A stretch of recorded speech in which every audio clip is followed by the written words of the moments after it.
I joined the one using leather to make necklace or keychain in the room number 7. Делание аксессуаров.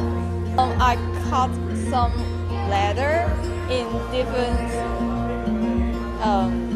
shape. Like for mine is a bird, and then try to stick them together and add a rope.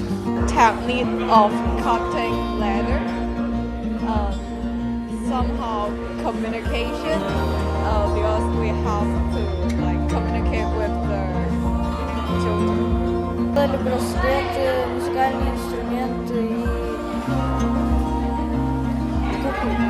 Не провела рисунок в технике карандаш. Это выцарапывание. Ну, чтобы показать детям, как многообразие рисунок. Они с интересом работали.